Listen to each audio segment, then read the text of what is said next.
Yeah, thank you, Sister Faith. Doing a lot better today than I have been. So, praise Yahuah. Yeah, awesome.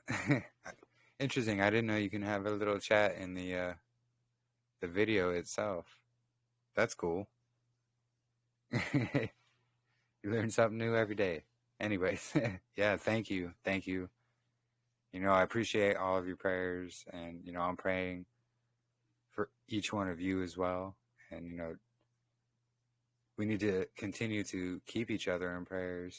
And, the enemy really fights hard. Yeah. How did you do that, Faith? Oh, you know what? There's a little option right here, messages. Interesting. It's on my computer, but not on my phone. That's cool. But yeah, so, it's our second midweek Midrash. Just a time to get together, gather, fellowship. I'm going to go over Rabbi Akiva and, basically the destruction he's done and the books he has removed from the Torah. And we're going to a deep detail about that, but it shouldn't take too long. Oh, you found it. But then, after that, we can talk about whatever's on anybody's mind. If anybody has questions or anything they would like to bring up or what have you. And, I don't want to have it go too long, but if it does, it's all good. So no worries.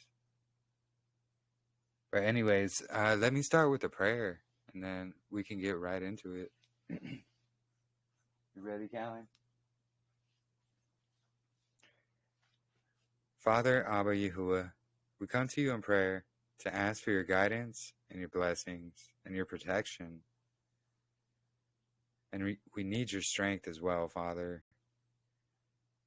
The enemy attacks from all angles and all levels. And I know many of us are struggling through trials and tribulations. But whatever it may be, please continue to help us and to guide us and to be that shining light for us when we feel we're in the dark. Because we know putting our strength and our trust in you, Father, you will guide us. You will help us. Please continue to guide us. And please continue to look over our fellowship here. And it's such a blessing. And I want to thank you so very much for that and allowing that opportunity. And I pray to you in the name of Yahushua HaMashiach. Let it be so.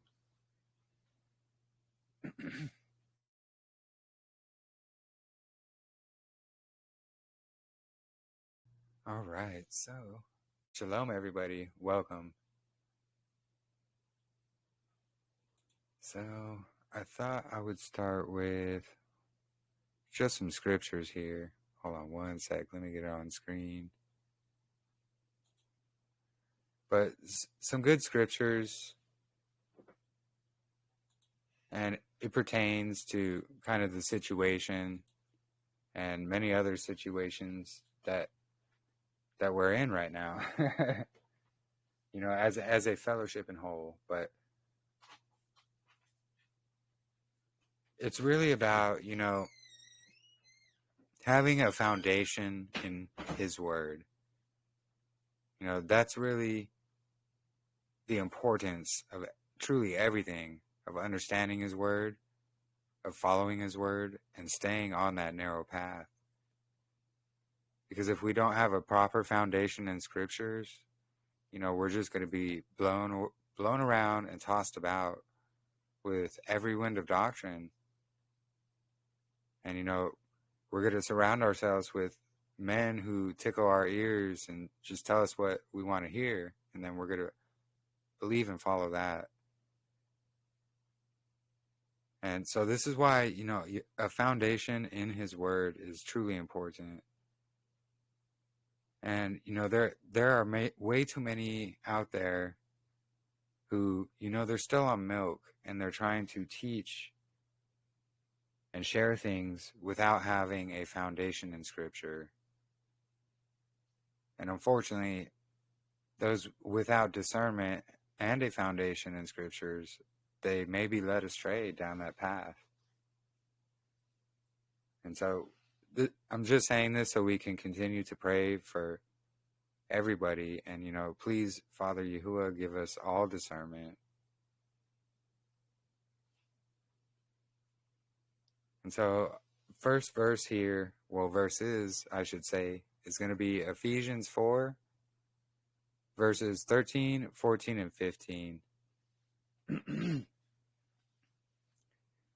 So until we all come to the unity of the belief and the knowledge of the Son of Elohim, to a perfect man, to the measure of the stature of the completeness of Messiah, so that we should no longer be children, tossed and borne about by every wind of teaching, by the trickery of men in cleverness, unto the craftiness of leading astray. So that, especially verse 14 there, we should no longer be children because we should have a foundation in Scriptures, and that is the Word. Messiah is the Word.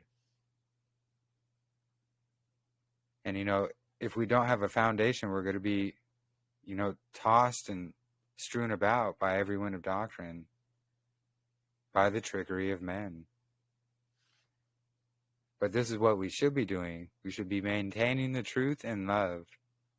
And we grow up in all respects to Him who is the head, which is Messiah. So Messiah is our head. We should always be sticking to what He said and what He did.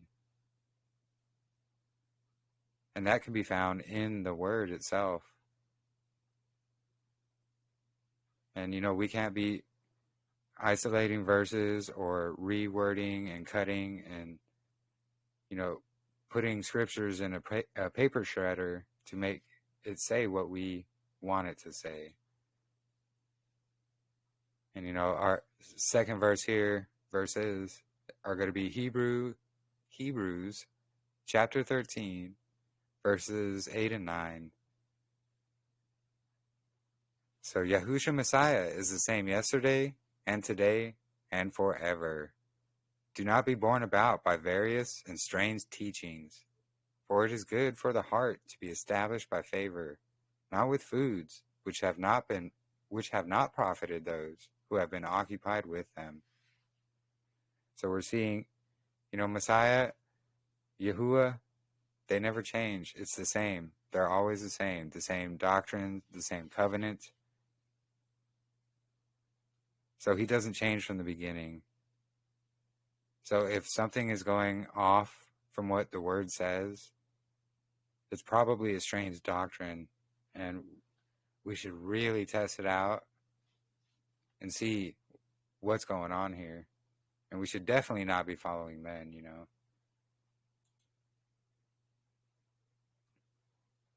And Colossians chapter 2, verses 6, 7, and 8. So therefore, as you accepted Messiah Yahushua the Master, walk in Him, having been rooted and built up in Him, and established in the belief as you were taught, overflowing in it with thanksgiving. So what belief did Messiah teach? He taught the Torah, the laws, the principles, all these things. A lot of people think, the law or the Torah is only about, the sacrifices and the Levitical priesthood. But no, everything else around the Levitical laws still apply to us today. And, we also have to remember Messiah, He's our King and High Priest, and He's doing all those priestly duties in the heavenly tabernacle. And see to it that no one makes prey of you through philosophy and empty deceit, according to the tradition of men, according to the elementary matters of the world, and not according to Messiah. Yep.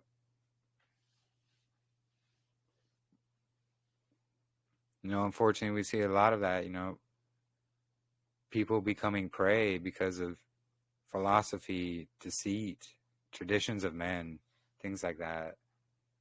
People rushing quickly and diving headfirst into, doctrines without having a firm foundation in scriptures.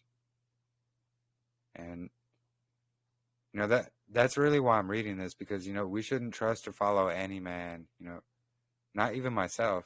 Just take it to the word, have that personal relationship with Yahuah, and he's going to teach you and guide you. And he does that through his word. And his word is what is written all throughout scriptures. And then we have 1 John chapter 4 and verses 1 and 2. So, beloved ones, do not believe every spirit, but prove the spirits, whether they are of Elohim, because many false prophets have gone out into the world. And by this you know the spirit of Elohim. Every spirit that confesses that Yahushua Messiah has come in the flesh is of Elohim. So, what do we have to test all these spirits to? We got to test them to what his word says. And so if a Ruach is coming to you and telling you, yeah, you should do this, when scriptures speaks against doing such things, we should know that by that spirit is probably a false spirit, and it's not of the Ruach. It's a deceptive spirit that's coming.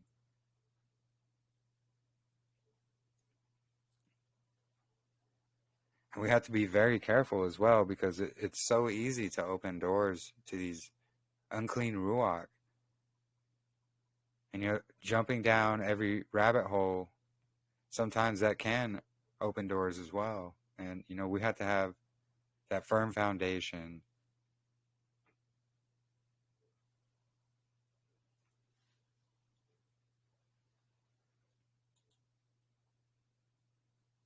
And then we have 1 Timothy chapter 4, and this is going to be down to verse 5, so 1 through 5.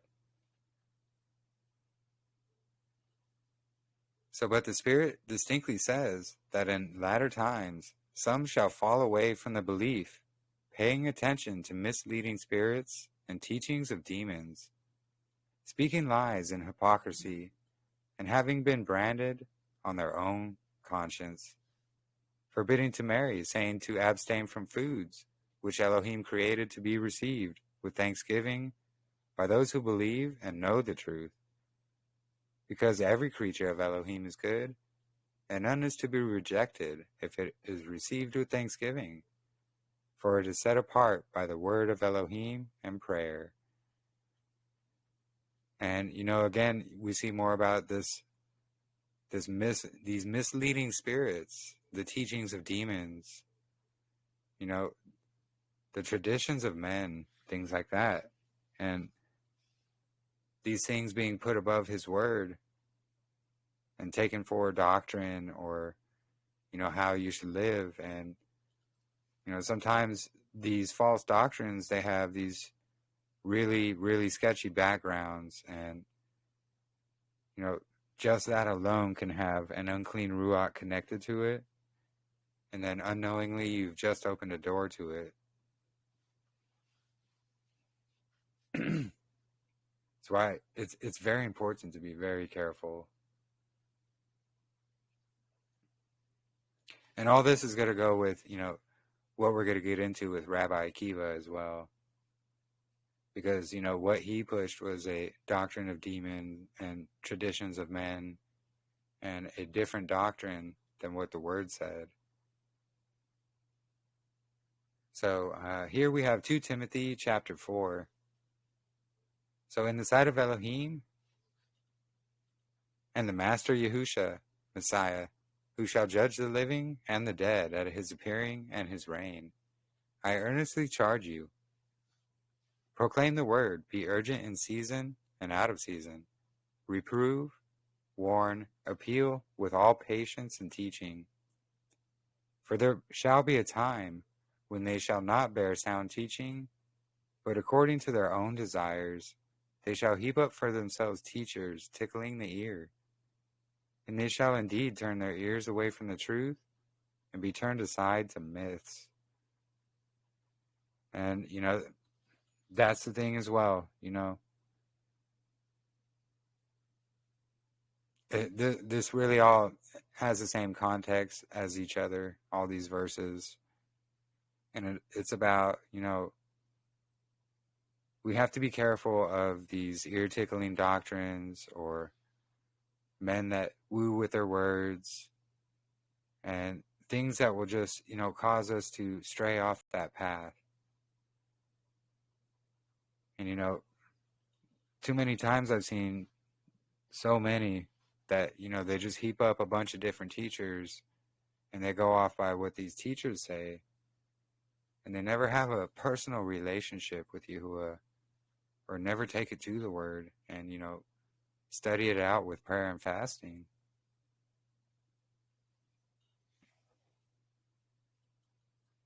And then too many times, who have turned away from the truth and they've turned to following myths, these traditions of men, these different doctrines.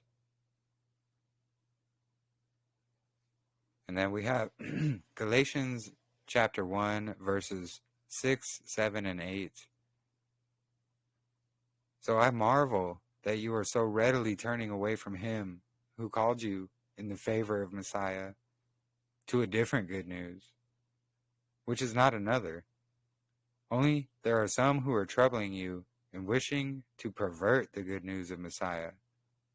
However, even if we, or a messenger out of heaven, bring a good news to you besides what we announce to you, let him be accursed. And, this one really kind of hits home for me as well. And, because it is marveling that some are so quickly turning away from the word and turning to a different gospel or different good news.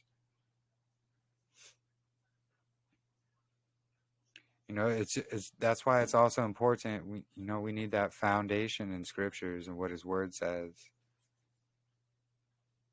We have to have that rock, that rock in the sand is going to be your foundation. And if we don't have that rock, we're just building on sand and, we're just going to shift on down the way.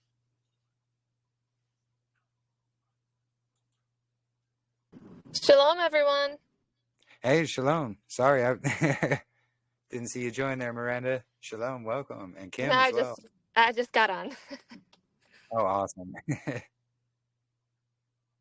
So yeah, no, we're just covering a couple scriptures here. And then we're going to jump right into Rabbi Akiva and whatever anybody else wants to talk about as well. But good to see you, sister. Thank you. You too. Hope everyone's week is going good. Thank you. So let's see. We have Isaiah, and this is going to be chapter 57. And then we have verses 20 and 21 here. So, but the wrong, actually, you know what? We'll start at 19 here. So, creating the fruit of the lips, peace to him who is far off, and to him who is near, said Yahuah, and I shall heal him. But the wrong are like the troubled sea, for it is unable to rest, and its waters cast up mud and dirt. There is no peace, said my Elohim, for the wrong. And yeah, sometimes when we're on that wrong path, we will get tossed around like a boat in the ocean. All the mud and the clay being sifted up and splashed onto you.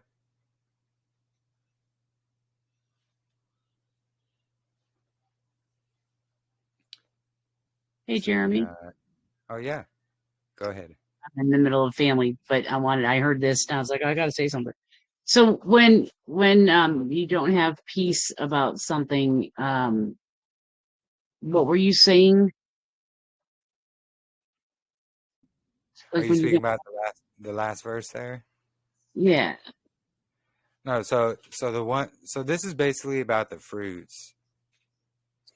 So if we have good fruits and we have that foundation in Scripture, things like that, right. we're gonna have Okay, the peace yeah, and the that's healing.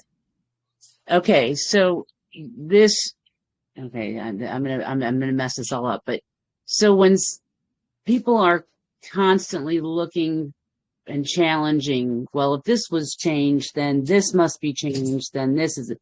So that this I don't want to call it a weakness, but or a lack of faith or whatever. There's some I know what I want to say, but I can't say it. Yeah. Like you're constantly unsettled, and you're constantly. So is that a weak foundation then? Yeah, yeah, absolutely. Because, if you're Oh, good. constantly, yeah, if you're constantly having to change the word or cut it up or twist it like a pretzel to make it fit Okay, whatever you're thinking. so like if you're unsure, because I'm new, I'm a toddler. Like I went 50 years, didn't know nothing, you know. So and I'm trying to go through everything and have been I guess binge studying for the last 4 years. Um, and like I won't have peace about I will, but I won't give up on the subject until I do have peace on it, and then I set it aside. Like I don't stiffen Yeah, my neck. I'll listen to something, but I'm seeing with some that it is it's now to the point of yeah, twisting the scriptures and that. I'm sorry. I was just walking through and I just come back to everything you just said. Never mind. Thank yeah, no, you. no, yeah, absolutely, and that's what it is. It's that whole rabbit hole of, well, this has changed, so then that must be changed. Well, then that must be changed, and that must be changed, and it just snowballs to it. And And before then you this know it, goes to where they start questioning their actual foundation. It's got exactly. to. It's going to lead right there because is that not? And I don't want to jump on this bandwagon thing, but truly that's what happened with Justin. Yes. Yeah, that's actually what I was just about to say. That's the exact Yeah. road Justin Best went on. I was such And ah. yeah, Is this recording going to be put out on YouTube? that's going to be on YouTube. Yeah. Yeah. I mean, I'm still friends, and I love all the people there. And I support as far as what their stance is, as far as the diet, the way it's being gone about. I don't partake in, and I've made it clear, like, I don't have the same conviction. I'm not faulting them for studying. That scares me. And And if yeah, I can't find it in scripture, then yeah. sorry. No, I yeah. understand No, the whole manipulation of everything, but yeah. and Okay. that's this that's kind of why I'm bringing up all these verses as well, because literally it all happened within this last week, and this different doctrine came up, and then all of a sudden, we we've lost a founding member, and Right. the fruit. I know that she'll probably listen, and I hope she does, because like I told, I don't know all whatever, but I'm praying that we all come back together, because whether misunderstanding or incorrectly spoken words or whatever, that we're still family. And I Yeah, know that we say that, how we grew up, well, that's my family and whatever. Well, this is your family through him. And yeah, because I just said that Yahuah is bigger than any hurt. So Yeah, exactly. And I'm sorry. I really hope it's come. No, you're fine. I'm just kind of babbling. It's been on, what are we on Wednesday? This Wednesday? Yeah, it's It feels like Wednesday. it's been weeks and weeks because it's just been on my mind. And I know that there's hurt feelings and amongst the multiple people, but it's just, we've come so far. I mean, I know I've been battling just to find the calendar. Calendar has opened up everything. Like I'm on overload here. Yeah, no, The last couple months, it's like, what? yeah, no, I the think we've come calendar is so actually, far. yeah. And really the calendar is the key to understanding a whole lot. And then that's Yeah. where we can see and get our foundation as well. And, you know, and that's what I'm saying, this has become more than just like a fellowship. We are actually family here. And, it's been almost a year. And, it's not about what diet you choose. Like, whatever you choose, that's fine. But it's about these other books and just toss out all of scriptures. We can't do that. That's then now we've destroyed our foundation. Now what are we standing on? Now we're going to be falling for these different crazy doctrines and but yes, So that that was that. all these verses here, I pray that they watch this. I really do because and I want them to know. I mean, I guess we're kind of speaking out and hopefully that they'll listen. That and I told Katrina that Zohar is always open. I'm not just because I don't have my same conviction as she does or that they do. They I that I have no problem difference of opinion or whatever. I mean, I understand.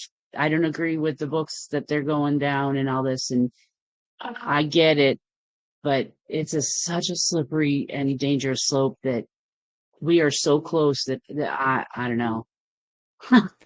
Yeah, no, I know, I understand completely. And And is you this know, a salvation thing? I understand the blood, that I get. But if you didn't want to eat it and you thought that Messiah was a vegetarian or whatever, does that change? Does that mean so? Is this? I guess I come in late. Is this what she's saying, or that that they think that if we well, eat the meat that it's a there. sin? So I really don't want to get into that too much. That really wasn't the point of this, but it was for them, yes. And of course, all the ones who left, yes, Brother Lee as well. They are welcome back, but these doctrines, it goes way too far, and just the other, it's too much to go into more detail. I No, didn't. yeah, I wasn't looking for the detail. I just wanted a basic. So there's a difference opinion here, and then there's hurt feelings. Yeah, yeah, Is what I'm understanding. Okay, and exactly. and Well, and there's it goes lack pretty of deep. scripture. So, Yes, but and then the lack of scripture is a scripture seems yeah, to be being brought in after. Okay, all right, thank you. yeah, exactly. Yeah, no problem. But yeah, the all these verses are warnings of exactly that. If we start tossing out scriptures as, well, this is wrong, so that's got to be wrong, then that's got to be wrong, when actually all the evidence says otherwise. We have the Dead Sea Scrolls that say the same thing. We have the Hebrew New Testament from two different countries that it was found in that match each other, and the New Testament we have today, and it all talks about the fish and the lamb and all that. So when we start going down the road of, well, this guy said, all that's changed, and then that guy said, well, all this has changed, and that's when our foundation starts to crumble, and we've gone off the path, because now we're no longer founded in his word, but now we're founded in these doctrines of men. And, I only say that because, truly prayer and intercession, it's what I've been doing. So, but also these verses cover the subject that we're going to get into, which is, Rabbi Akiva and the Council of Jamnia and what he did to the scriptures that we have.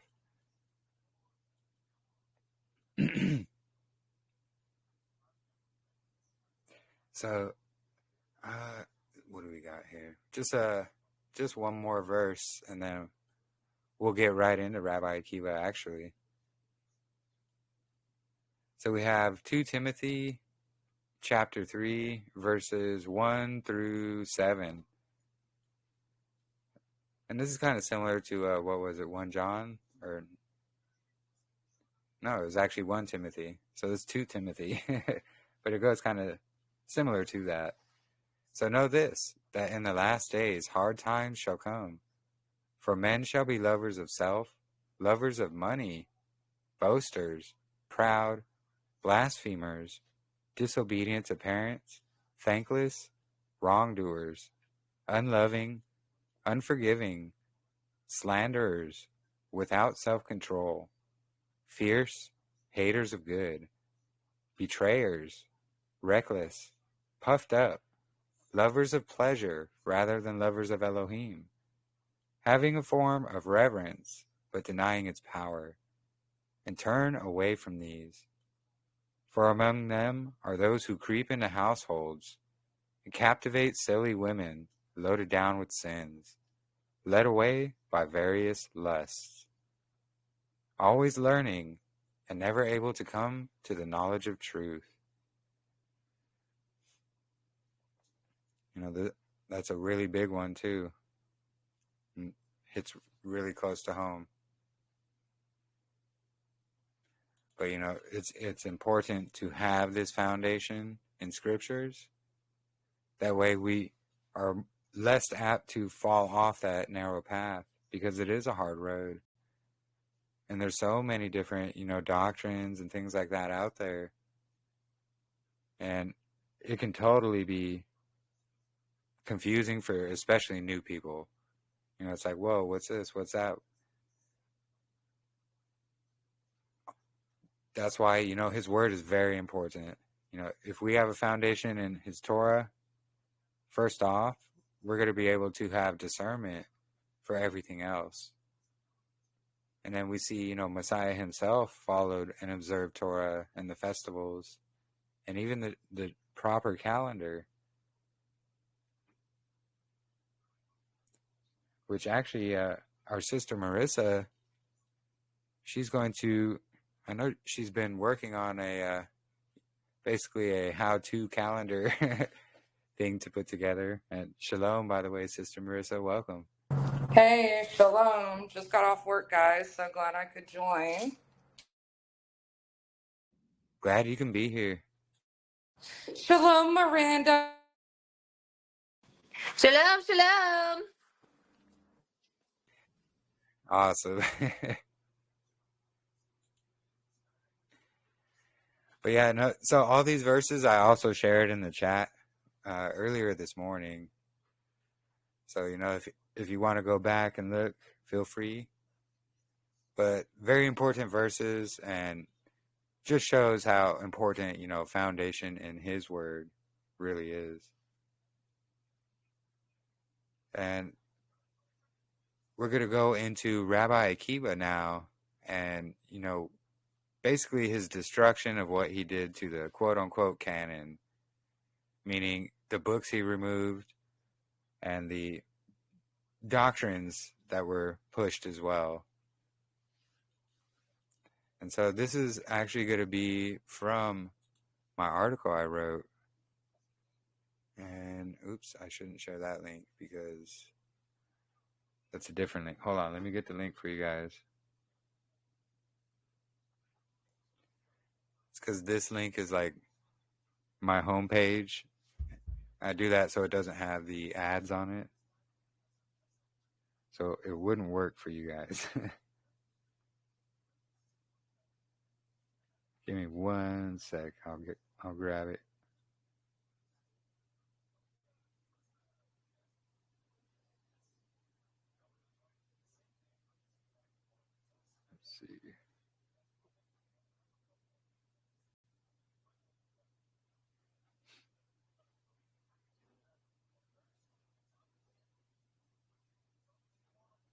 All right, there. So shared it there in the chat.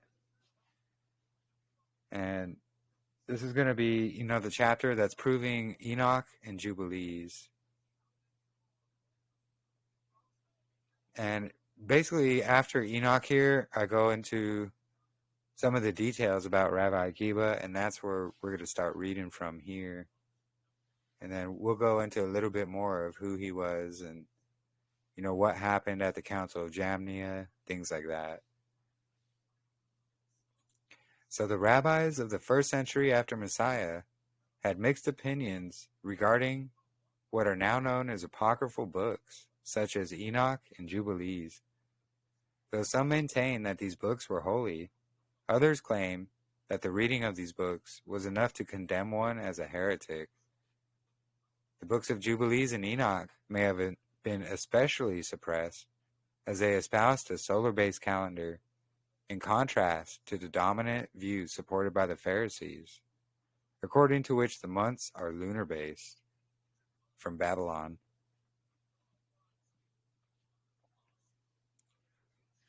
So one of the most prominent was Rabbi Akiva, who lived between the 1st and 2nd century and became, according to the rabbis, the greatest of all the sages in Torah.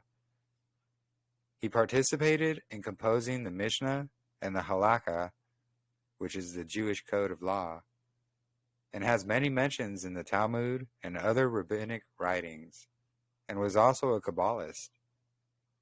Rabbi Akiva had the authority and power to order the removal of older biblical manuscripts and institute the use of new ones, and he could deem Hebrew texts in the temple court to be unfit for public reading. Rabbinic sources indicate that the rabbis also had the authority to dispose of entire biblical books if they deemed them unfit or inferior, and in fact, they did so on numerous occasions. Further, they also controlled the copying and dissemination of the Hebrew Masoretic texts, which they created. Even prior to the destruction of the temple, there was already evidence of centralized control by the Jerusalem temple authorities, the usurpers or the Hasmoneans, over the Hebrew biblical manuscripts circulating in Israel. And we have to remember these usurpers and Hasmoneans are still in control today over there. And so they do everything they can to try to discredit true writings like the Dead Sea Scrolls, Enoch, Jubilees, most of the apocryphal books. They try to discredit all these things.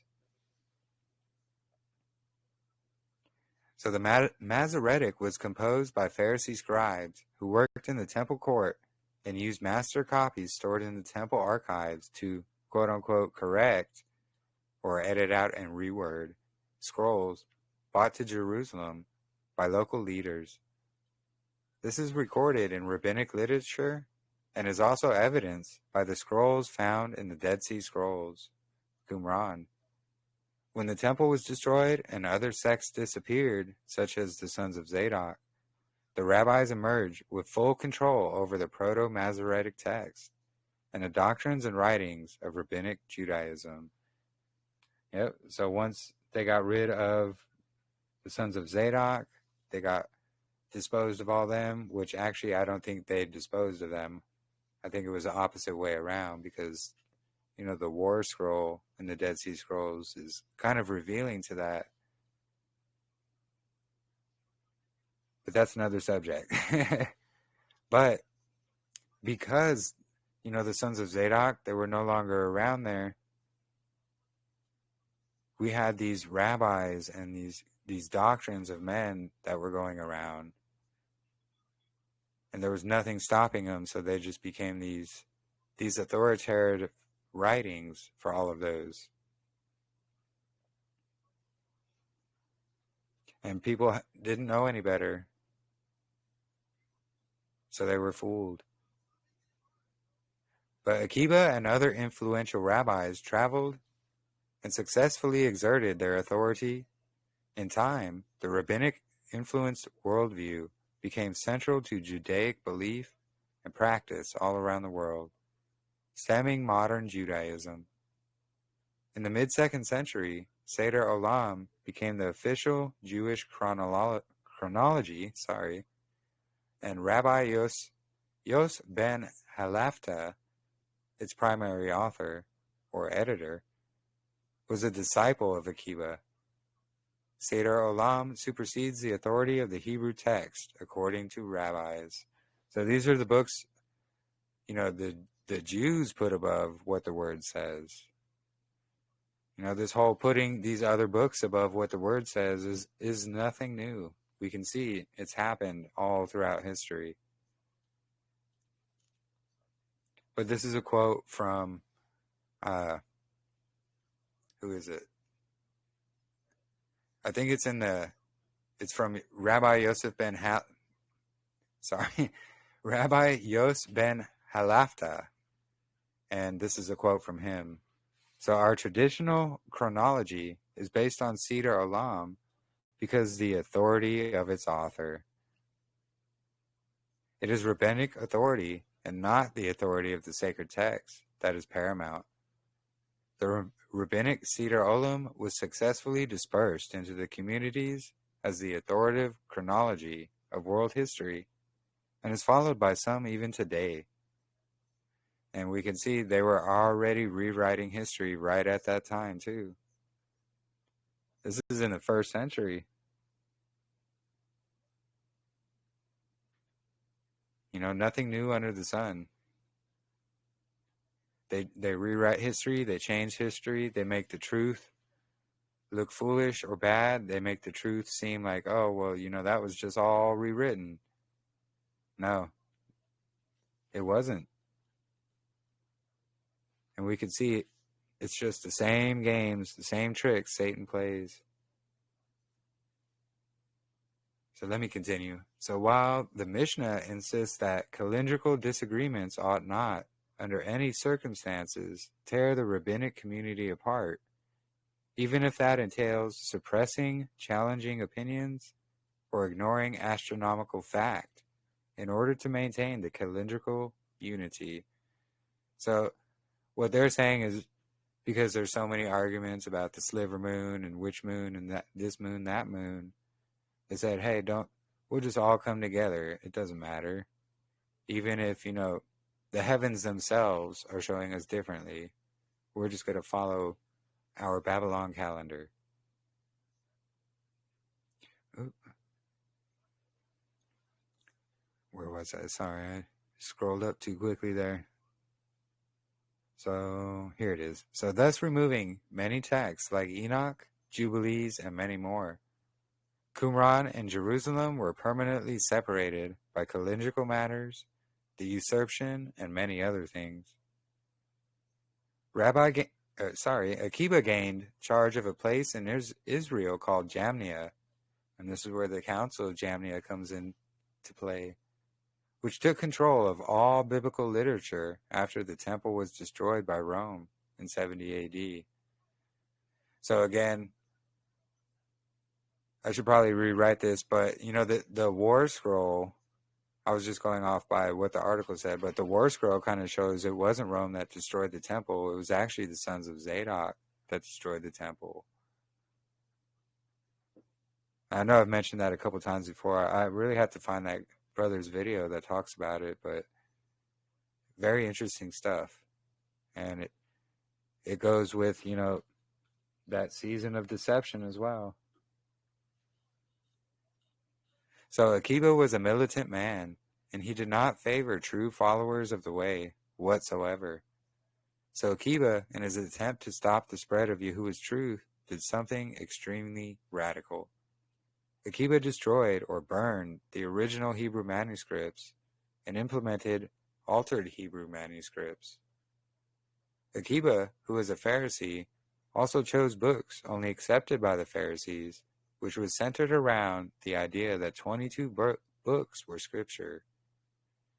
And so we could see the proof of these reworded manuscripts because of the Septuagint. It shows the differences in there. Because of the Dead Sea Scrolls, it shows the differences between the Masoretic. And there's much older versions as well, the Pentateuch and others that, they all match. The Dead Sea Scrolls, all these different books, they all match up. The only one that doesn't is the Masoretic.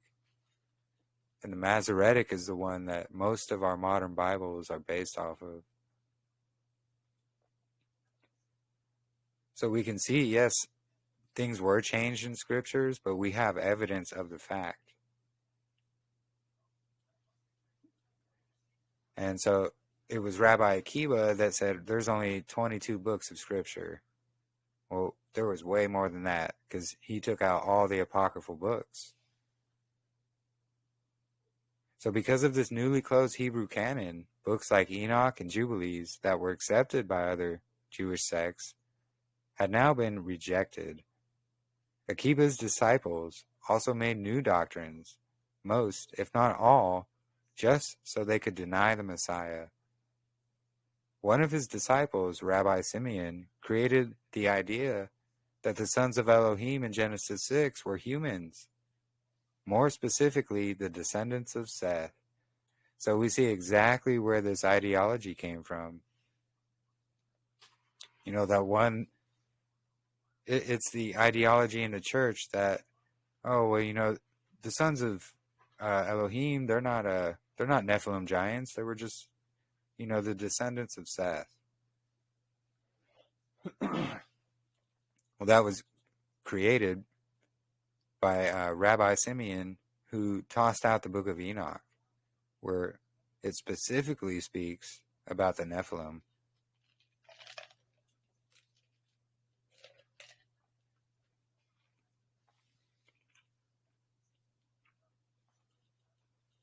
So, continuing on here, one second. All right, this false interpretation justified their rejection of books like Enoch and Jubilees, but also helped to deny followers of the way, because now being righteous was not dependent on a Messiah. Now, with this false interpretation, you could be a son of Elohim by your own actions or bloodline, separate from the perfect sacrifice and crucifixion of our Messiah. It was actually this false interpretation that later influenced the Christian churches to reject the book of Enoch.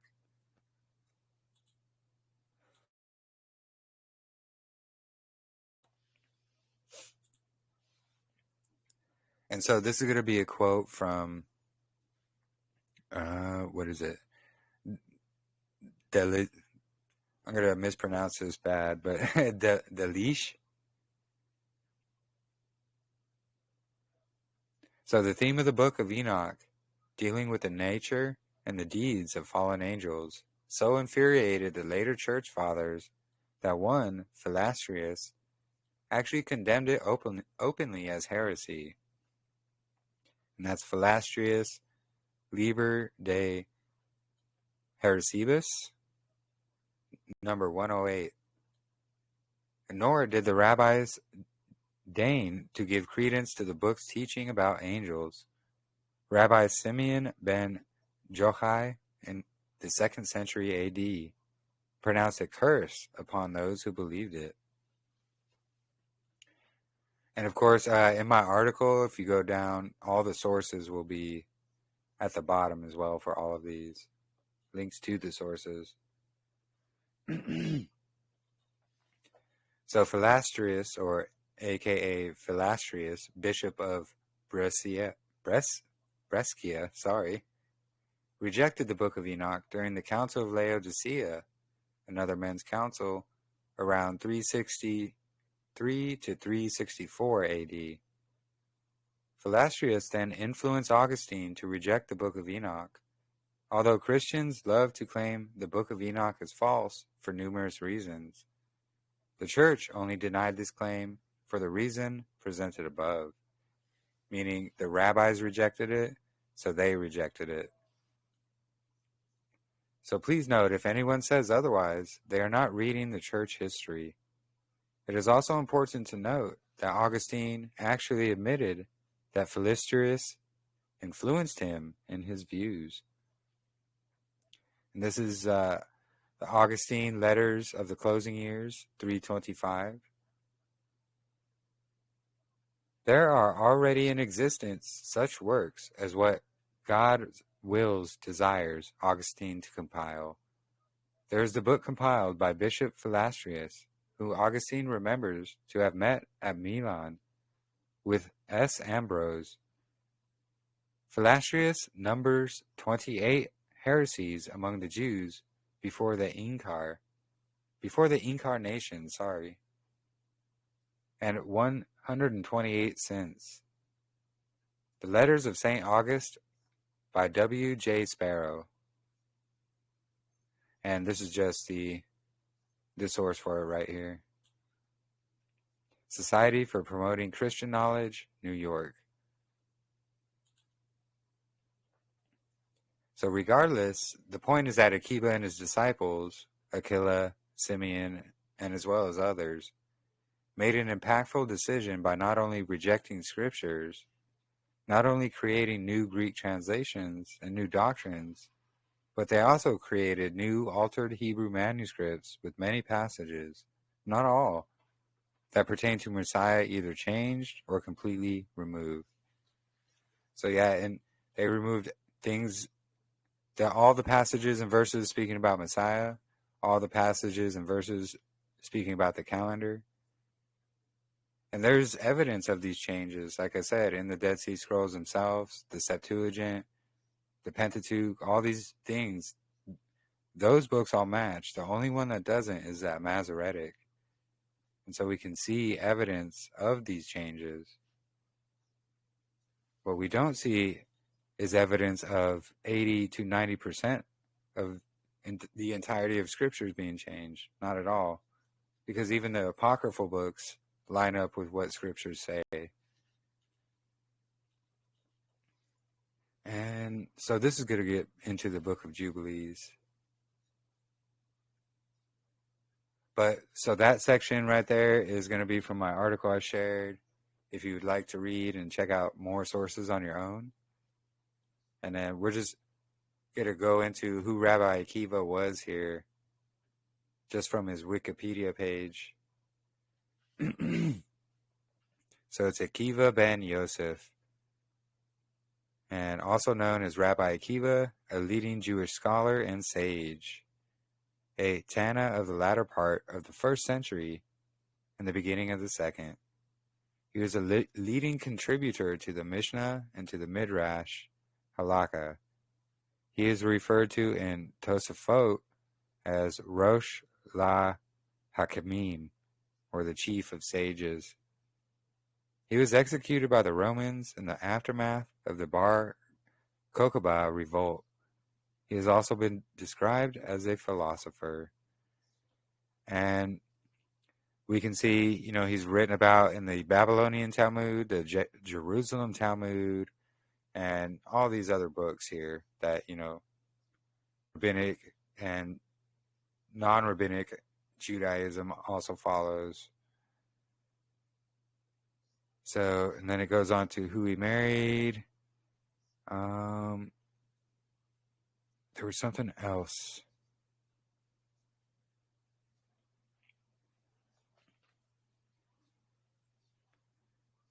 There was something else I wanted to get into here, and I think it had to do with the Council of Jamnia.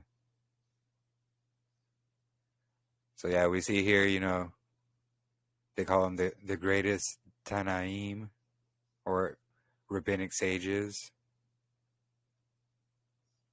And all these different rabbis, besides them, there's Akiva.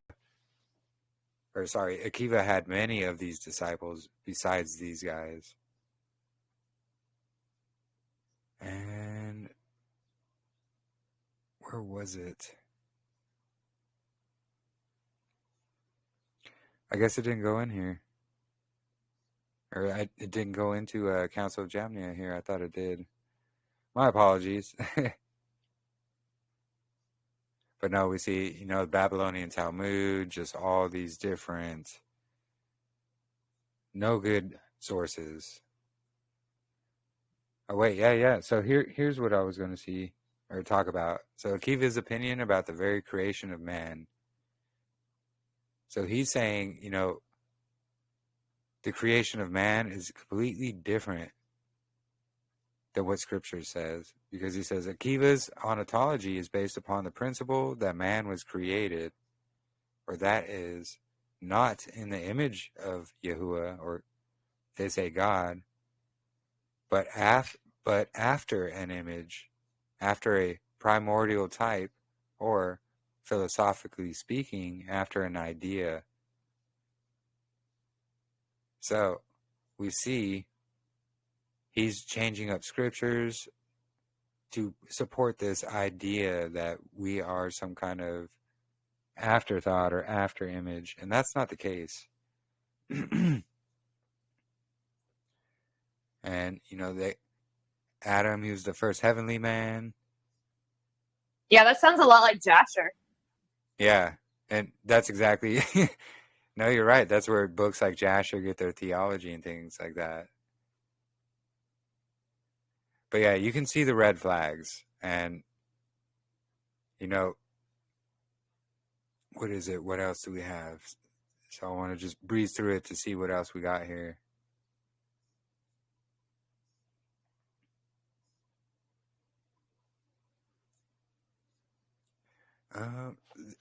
So basically his view is, you support these ideas, we're just this, afterthought, after image,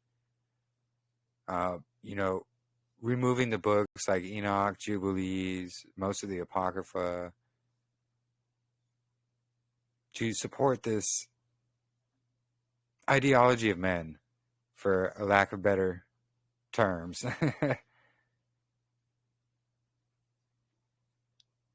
But what he says here, it's rewriting of the word of Yahuah. And unfortunately, there's nothing new under the sun. All we see is people trying to rewrite the word of Yahuah to fit what their views or their thoughts think it should say. And we shouldn't be doing that.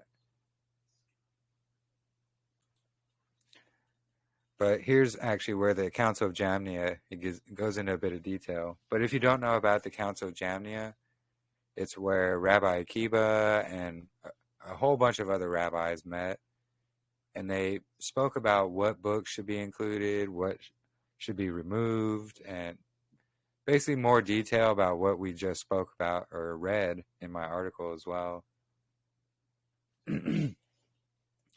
So the term Council of Jamnia, also known as the Council of Yavna, is associated with a gathering of Jewish religious leaders that took place in the late 1st century AD, most often dated around AD 90. This setting followed the destruction of the Second Temple in AD 70, a cataclysmic event that prompted Jewish authorities to recognize religious and communal life.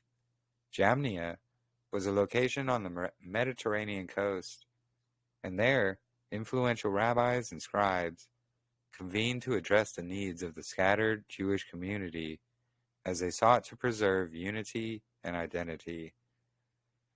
So, just that same thinking, never let a good crisis go to waste. They still say that same thinking today, same people. So what they did, they saw everybody was scattered. The temple was destroyed. This is where I believe Messiah returned, came back, established the millennial reign. And, of course, this is after the millennial reign, before Satan, or when Satan was released, after the millennial reign, when Satan was released. Then, they start making up these dates and say, look, it was in AD 90, trying to put it so close to that when it really wasn't. Because there has been at least 700 years added to our timeline. And I think they did that on purpose to hide this very thing. And again, it's my opinion, but I can see it in what they did. And all of a sudden we have this rabbi going around, now he's preaching a different doctrine. He's rewriting what the word says. All these different things, You know, there's a scattered people. They don't know what's going on. So he's like, hey, guys, you know, I have all these books. You know, I preserved them. Really, he rewrote them, and now he's pushing this crazy different doctrine. And the same very doctrine that we see today. You know, the sons of Seth theory, you know, you don't need Messiah to make it to the kingdom. You can do it all on your own. Things like that. So, let me continue here. So, contemporary scholarship frequently notes that this may not have been a single formal quote-unquote council in a modern sense. Instead, it likely involved ongoing discussions among Jewish leaders over a span of years, focusing on liturgical practices, the Hebrew text, and the recognized collection of sacred writings. So here we see the biblical canon and Jewish tradition. One of the main reasons the discussions at Jamnia hold historical interest is the question of how the books of the Hebrew Bible, the Old Testament, were recognized and maintained. Notable Jewish historian Flavius Josephus, it's another one of their favorites to go to because he was a Pharisee, references a set of numbered books deemed sacred by the Jewish people, giving an approximate count that aligns with the books recognized today in the Hebrew Scriptures. Yeah, I wonder why.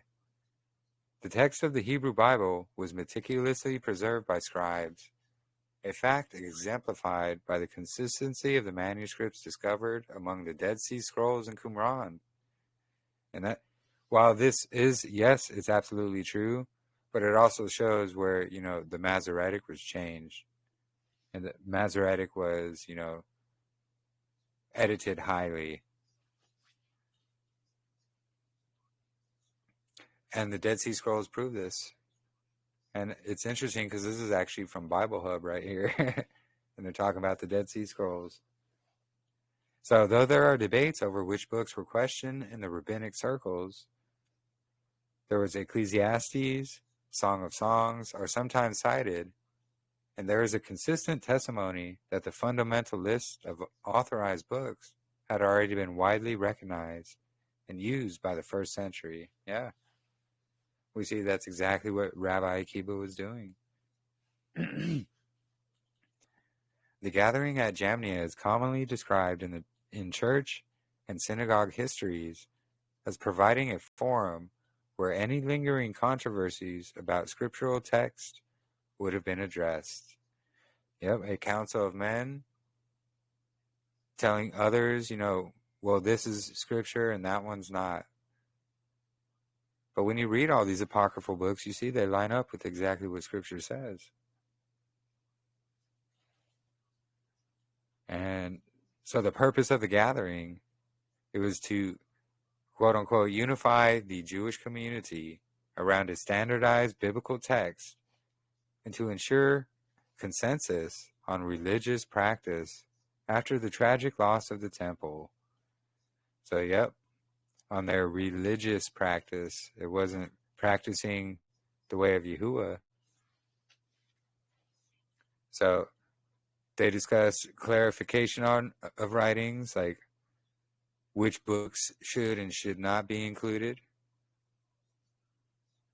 preservation of identity. So they were trying to preserve their own identity, and who leaders were, things like that. So Akiva made a strong imprint when he was going around, you know, removing these books, going around to the lost, saying, oh, look, you know, this is the doctrine we need to follow, when he had rewritten all of it.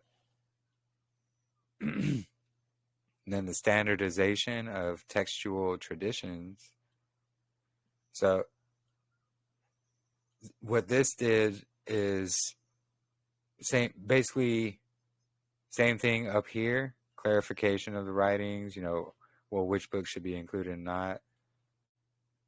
These ones standardized all of that all across. So the scribes and teachers who met were devoted to preserving the accuracy of the sacred text. This is shown through the meticulous copying process reflected in later manuscripts, which exhibit remarkable consistency.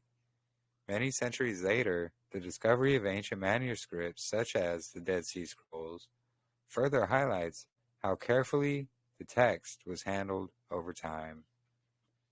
So again, another mention of the Dead Sea Scrolls proving that, look, things were changed, yes, of course. But all in all, the main foundation really didn't change. And then the influence and reliability, exerting their influence, saying, oh, these books and these people like Josephus, they're reliable. Listen to everything they say. Nothing new under the sun. And then we got the leaders and discussions, what they talked about. Here, I'll just share this link for everybody if you all would like to read it on your own time as well.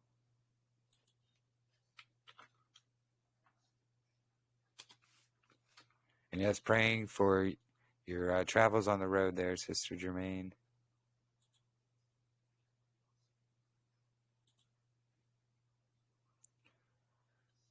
But we see, excuse me, we see this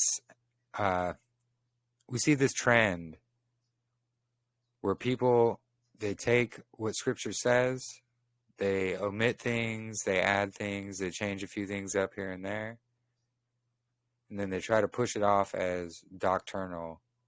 Like, this is where we get our doctrines, this is what we should follow. And what they do is they add their own ideologies on these things, like we see Rabbi Akiva did, and other of his quote-unquote disciples.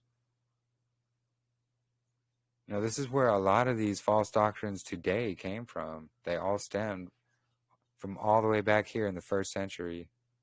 And we can even see evidence of that in the scriptures. They were talking about it even in Paul's time. He's writing about this stuff. All the verses we went over right here, we see Isaiah talking about these things even happening or predicting these things are going to happen as well. But we see, again, more Dead Sea Scrolls mentions as the evidence for preservation of Hebrew scriptures. And that's the thing, the Dead Sea Scrolls, they prove our scriptures have not changed. Not that drastically. The Hebrew New Testament proves our New Testament really has not changed at all. Not that drastically, sorry. So all these crazy drastic changes people are trying to say are what's going on, it starts leading to a crumbling foundation. It starts leading to tossing out Paul. It starts leading to tossing out the New Testament, to tossing out the Torah itself. And this is the same exact path Justin Best went down. And, for those of you who don't know who Justin Best is, he was the partner of Adam Fink. Not that I'm promoting them, but, back in the day they were together, and, Justin actually had like a firm foundation in Torah. He was very good. He made that whole Nazarene documentary, which you can still find out there. And it's really good. And when you watch that Nazarene documentary and then you see the person he's become now, it's like a complete 180. And it's really sad and terrifying. So many people, including myself, tried to go to him. And it just goes more to the dangers of opening the doors to these unclean demons and doctrines, even unknowingly. And then putting these other books and writings above what Scripture says. And then next thing you know, you're tossing out all of Scriptures and you've fallen back into the world. It's a narrow path. It's not an easy path at all. Definitely not.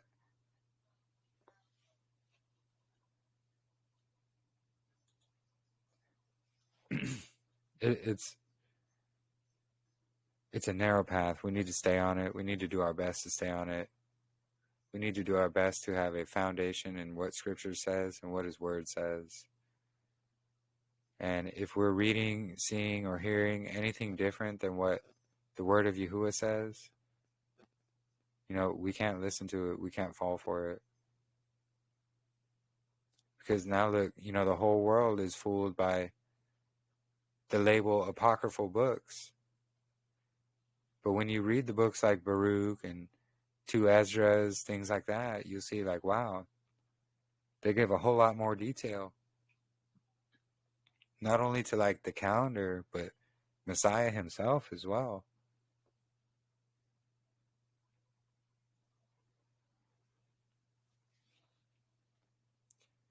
And I think that's all I have to present about Rabbi Akiva for now. But I do recommend, everybody go study this out for themselves as well and go see and dive more into what happened at Jamnia and with Rabbi Akiva. They have the list of the books, Enoch, Jubilees, Esdras, so many of them. There's a huge list. And What year did you say this Rabbi Akiva? it was What year? first and second century, but the council itself, let's see, set it up here. In the late 1st century, and most say around 90 AD is what it says here.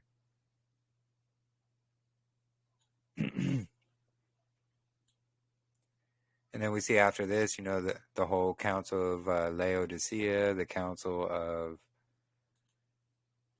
just all kinds of men. If you go in my article here, you scroll all the way down to Saturday was not the Sabbath in history, right here. You're going to see the Council of Nicaea, Council of Laodicea, all these things. All these started with that Council of Jamnia by Rabbi Akiva and his disciples. And all of it started with removing books of Scripture to hide Messiah, to hide the calendar.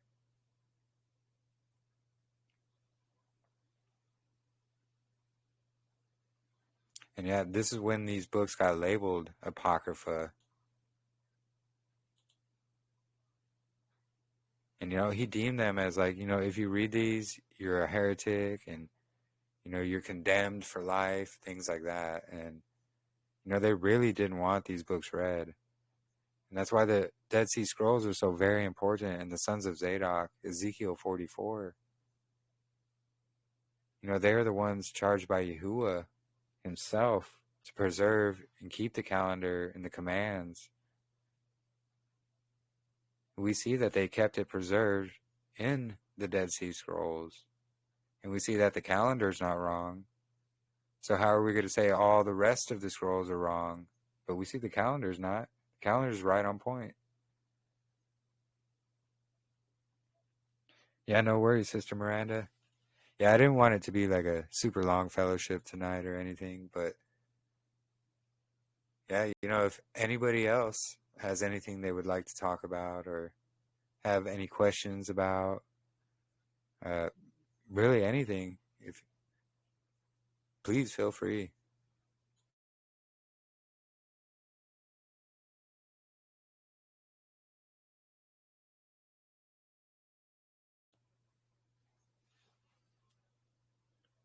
I know you guys have heard me talk about this. Are you talking about Rabbi Akiva, Angel? Oh, the technology? Yes. No, I know, Brother Angel. Oh, I know.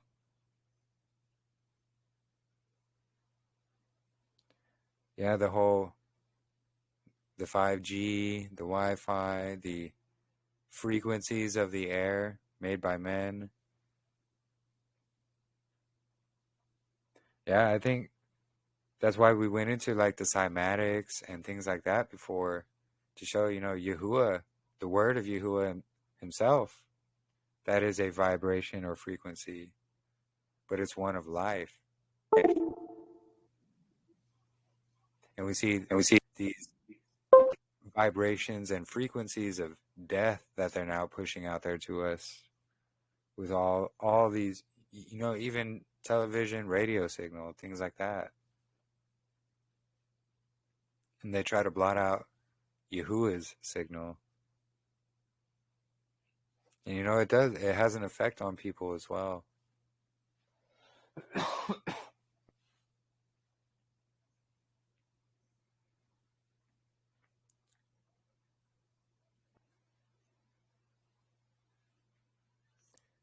And yeah, and me and Callan now, we've been going on hikes for about 3 days, and working out again, getting back in shape, dwelling in Yahuah's word. It really helps to not only reveal like, wow, I need to really work out more, because just doing a few little hikes, I feel winded, and I'm like, man, I used to be able to climb this thing without hardly breathing heavy. But it's all part of, taking care of our temples as well.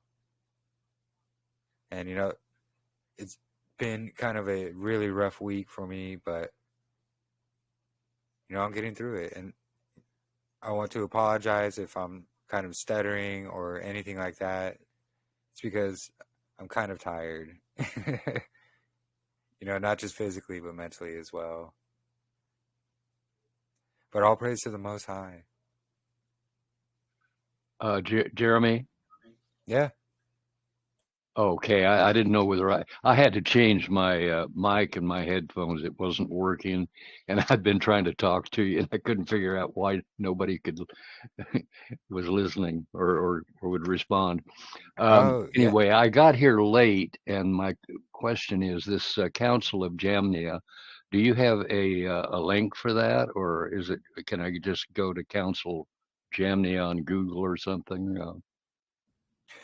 Yeah, actually in our library group, there's a link to it, and in my okay. article as well.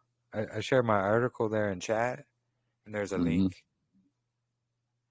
But yeah, really, so all you really got to do, just type Council of Jamnia, and it's going to pop up. Well, we got the AI thing's always there now, but there's so many things, so many links, and it explains, even right here, when was the Old Testament canon decided? Council of Jamnia. So many different links about it. And even Rabbi Akiva as well. Okay. That's what I did here. I just clicked on the Wikipedia link because it kind of covers everything. But yeah, you type in Rabbi Akiva and you're going to see all kinds of stuff about it.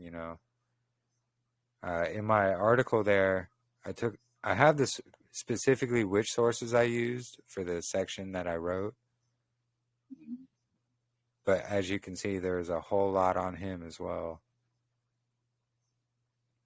And it's these guys, this Rabbi Akiva, this Council of Jamnia, it's these guys that, say there's only so many books in our canon that should be accepted. Enoch and Jubilees, Esdras, Testament of the 12, Song of Solomon, all these apocryphal books, don't worry about them. And why? Because they all reveal the calendar or Messiah. I do know in Rachel Elliott's book, she mentioned that we almost didn't get the book of Ezekiel. Yeah. No, Rachel Elliott has a lot of good work as well. Yeah. I know we've got a PDF of her book, a couple of her books actually, in our library group as well. She talks a lot about that. I have the Third Temples. What other book do you recommend? Oh, that's the one we got actually. Okay. Yeah. I'm not sure what other books. I think she does have other books, but hold on.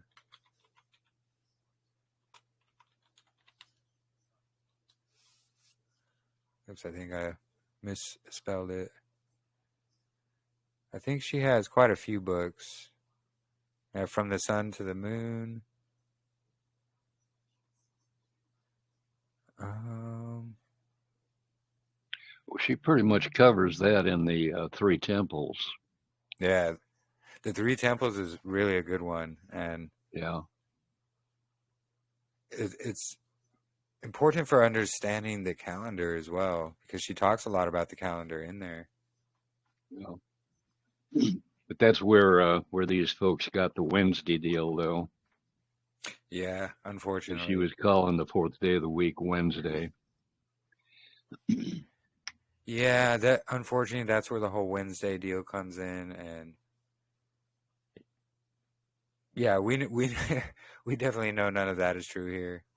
You know, it's the sun that determines the Sabbath, and I know Sister Marissa is working on doing a little presentation, like a how-to for the calendar, and I'm not sure when she's going to be finished with it, but as soon as she is, you know, I'm going to let everybody know. And yeah, no, Shalom, Kim. Thank you for joining.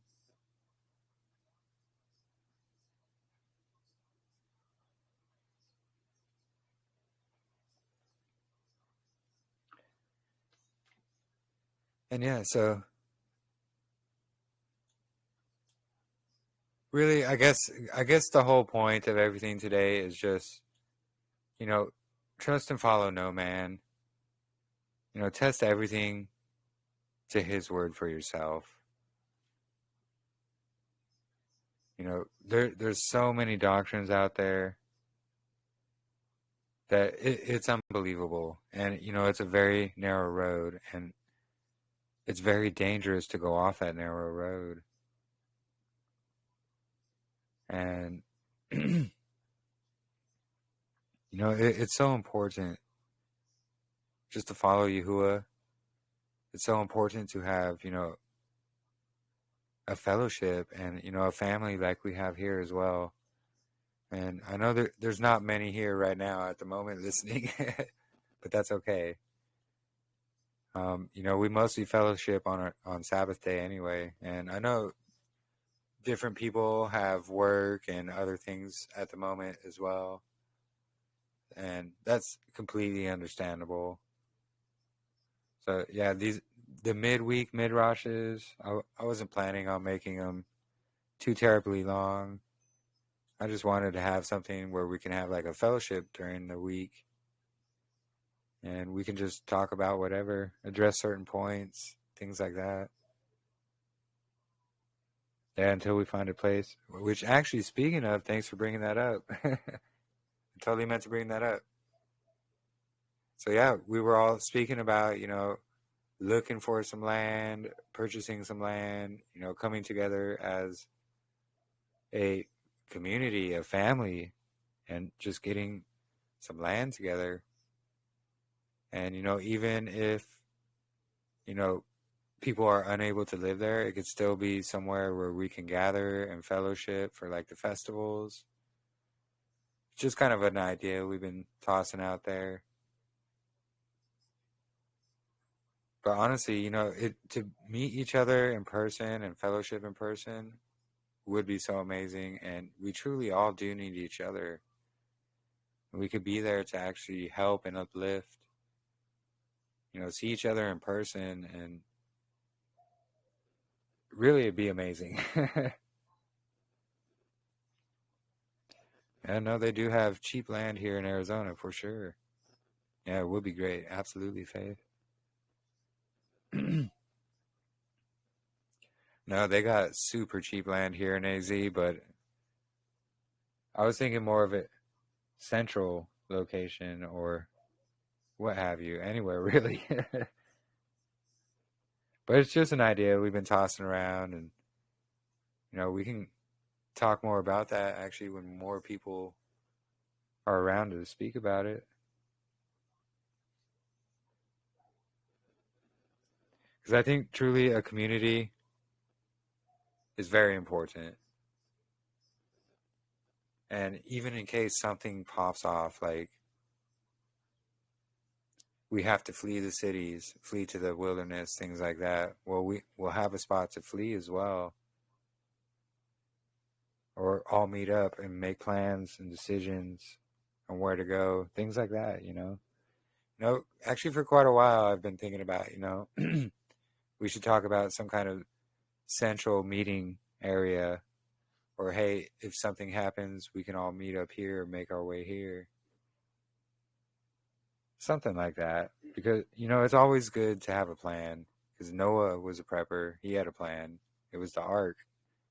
It was Yahuah's plan.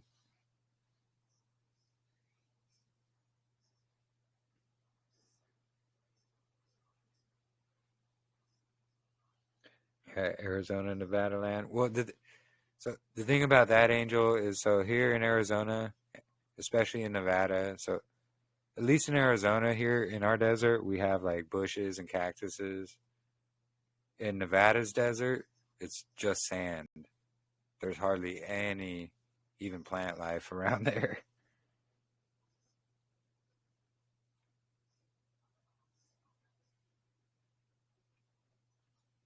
I mean, it is really beautiful up here in Arizona sometimes, or in some areas, not sometimes.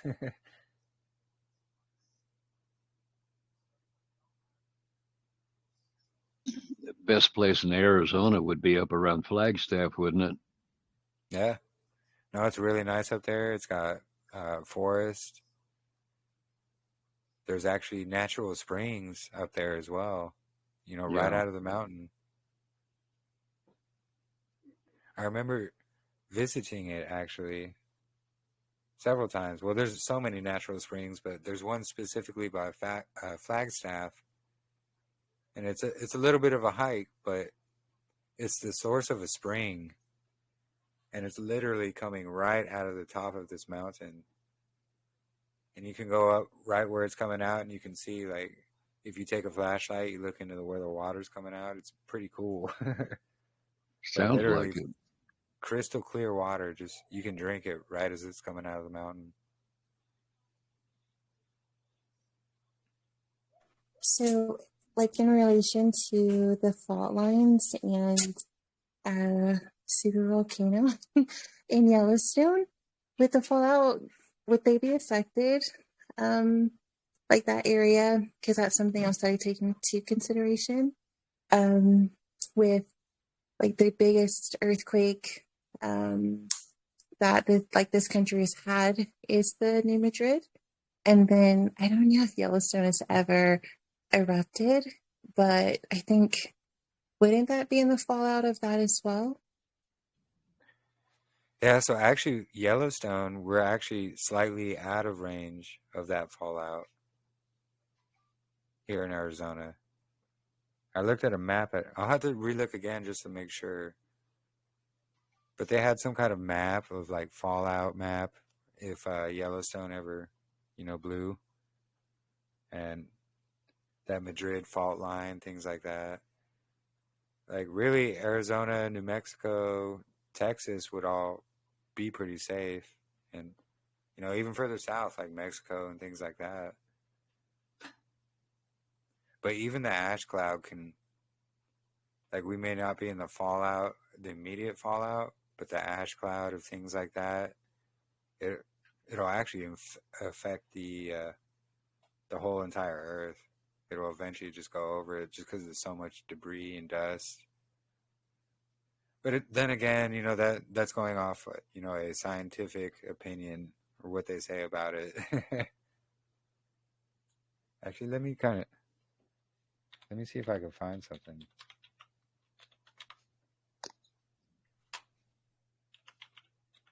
Yeah, I think that would be like that, Angel, like a chain reaction for if Yellowstone, Mount Rainier, Mount Helene, like there's a lot. I think if one of them blew or if the earthquake did happen, because the Ring of Fire is pretty blazing right now. If that was to ever happen in the next few years, if one of them blew, I definitely think another, or a lot of people are showing like where the Leviathan sits. Yeah. If that's that, if it moves, like it seems like that can also cause like some wild damage. Oh yeah, yeah, definitely. And especially if they all go off at the same time, like you're saying. So yeah, I mean, we see several different maps here, and some say Arizona's out of the zone. Some put it in it. But really, if all those happen, I don't think there would really be truly a good place to go. I think it's possible for like the believers that'll be like with Shadrach, Meshach, and Abednego. Like you might be in the fire, but you won't be burned. Having that hope and expectation, even if they all blew, that those who are sealed, they won't be engulfed in the flames. That is true as well. And, that goes with, what verse was it? Something in Revelation where, those who follow him will be protected in the wilderness. What is it?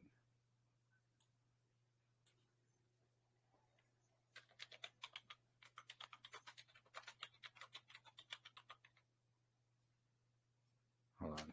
I just saw it. No.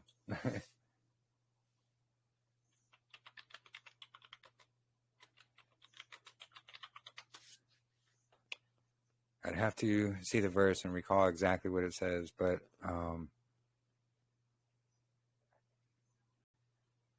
it's about how, the woman, she has the children, but then all the children, or the child, sorry, they're going to be protected.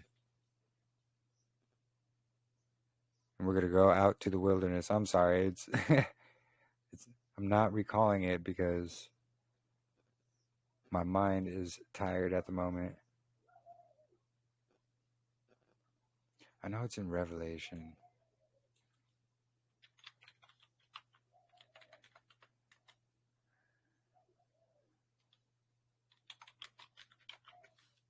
Where they're attended to for like a time and a half of time.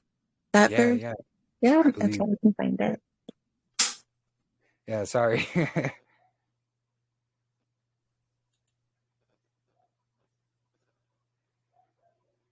Yeah, Revelation 12.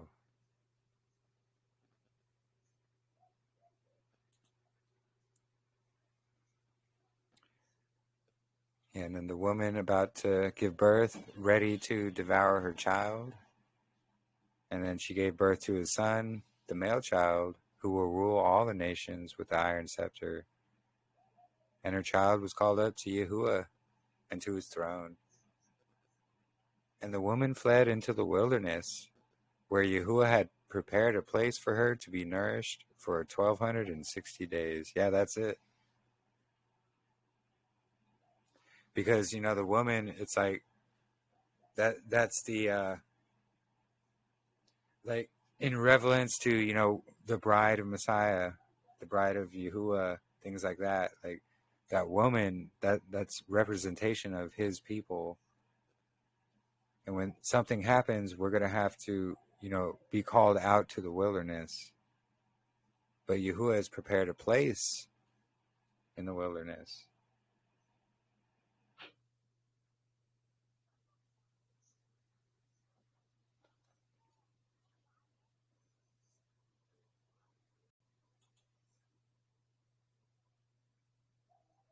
And a lot of people like to try to use that verse to say, oh, look, it's a pre-trib rapture and things like that. And that's not what it's speaking about. It's speaking about, when these trials and tribulations come, we're going to have to go out to the wilderness. When this beast system comes into play, that the 5G, the tracking, tracing, digital ID, digital currency, you must do this or you can't be part of society type of deal. Which I feel could be coming very soon. Because, I mean, look at what they're doing. They have all these, what is it, that comet they're trying to push as some kind of alien spacecraft. And, you know, I think they're really trying to push that whole alien invasion Project Bluebeam card. And it's really to push the whole, you know, we live on a ball in space thing.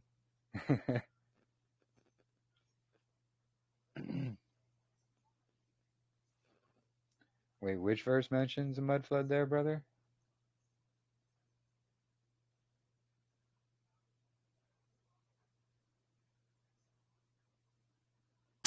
I think that Satan, who's the dragon that was in the garden, so the beast is destroyed in the prophet, but Satan is bound, so the dragon is bound. And if you're looking at the water, a lot of the things that are showing, it's leviathans and also dragons, which is pretty cool. There's one like right by Central America, and it has horns. You're able to see like the dragon's horns, and it's pretty wild.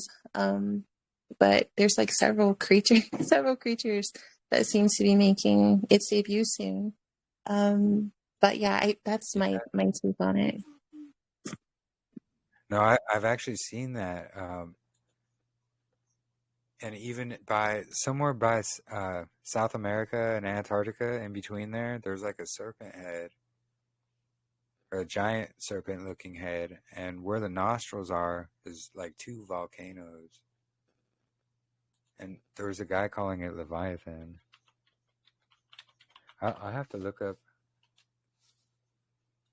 see if I can find that video.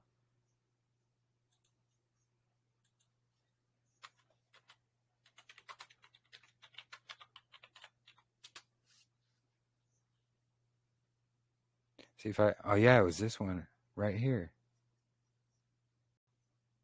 So you can see the snake head.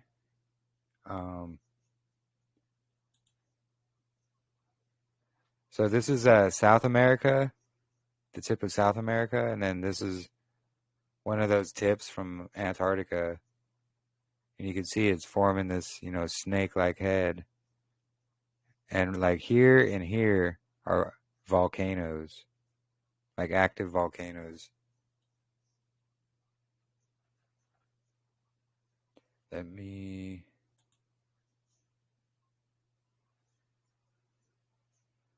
There was a guy who actually he's a believer, and he did a video about it. I'll have to find that specific one. But real quick, let me...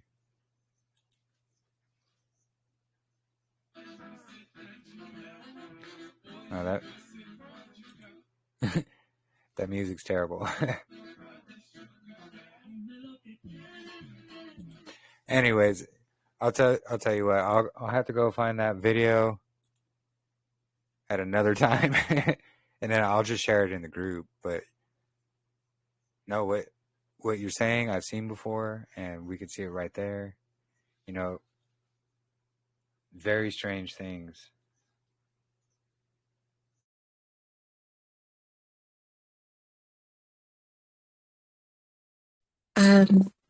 Angel, if I can, I'm still a little torn on Satan's little season. I can see both.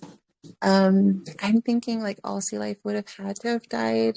Mountains would be gone all over the earth, because when Yahushua does first return, the Leviathan and the Behemoth come out of their place, and we can see the size of these things. They would just bring like utter chaos. And that's why I think like so many things would be dead. Mountains would be burned because they can breathe fire. Then you have dragons, like it's a whole thing.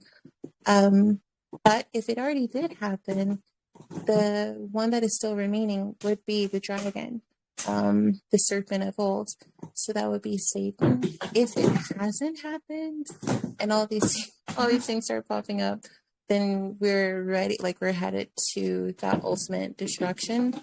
That all of these creatures, the beast, the dragon, the prophet, Leviathan, Behemoth, and dragons, and whatever psyop they also add into this. It's just either way, it's going to be destructive. But if we are in that season, it's just the dragon that's left and whatever army he can muster together to join him. Exactly. No, well said. Exactly.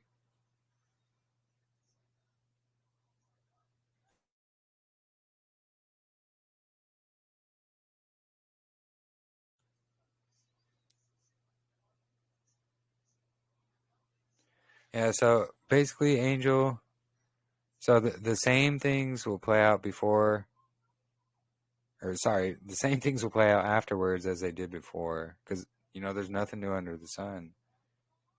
And if he wants people to believe we are pre-millennial reign, he's going to make these same kind of events happen, the beast system, all of that.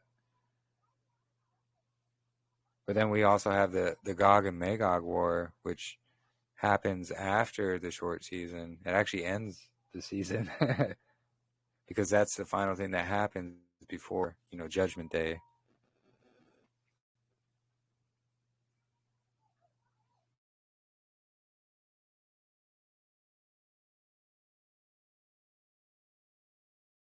Yeah, no, we talked about that as well. The seas will be like that of blood. Well, it says the sea, and I believe it was talking about the Dead Sea because, it used to have all kinds of life, things like that, and, there's nothing in it anymore. And we have seen blood red waters coming from it, even in modern times. And, just like Noah's Ark, for example, we had the flood waters coming. It says every living creature was wiped off the earth. Well, we see it wasn't really every living creature because there was still some there, and they were in the ark. So I believe, if this event happened, some big catastrophe happened and it did kill off most of the life in the ocean, there's just enough left and it replenished over the 1,000 years or more that they've been allowed to replenish, and that will bring us to the level we have today. But even in the ocean today, like there's vast areas of ocean that are just devoid of life. There's nothing there. There's areas that look like they've been destroyed, and like the Mariana Trench, which is one of the deepest spots in the ocean. You go there and it's just, there is life down there, but it's hardly anything, and it just looks like a war zone happened there.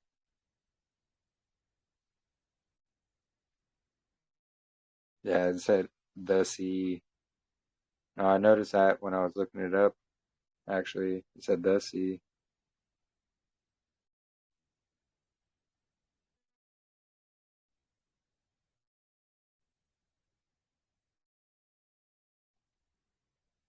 I'm gonna have to look into that more. I'm gonna do some more research about that and see if I could see some kind of events happening. Dig a bit deeper into that.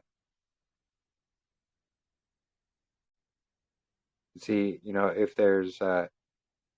if it's speaking about just a certain sea or all the seas. I'm gonna do a deep dive into it for sure, because that question has not really been posed.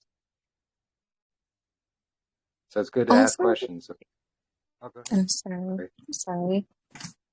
Also mountains. When I worked in Alaska, would it be like the mountains closest to that area, or I was thinking it would be like global because like it says like 1/3 of the population, like for all of the earth would be gone, but I can see that for the ocean. But I'm curious about like mountains because we have like still like some very large ones, some really big mountain, different areas like in Italy, the Dolomites. I worked on Denali and it's huge. Like I've seen like some areas where they've melted, but then there's so many other structures that I don't think are like original Titan remains that are like a true mountain, but they're also still standing. So that's like Those are the two that kind of throws me, but I can see everything else.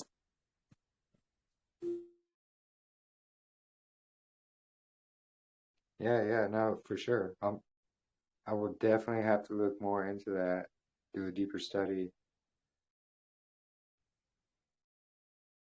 Bible is very complex. Yeah, it sure is.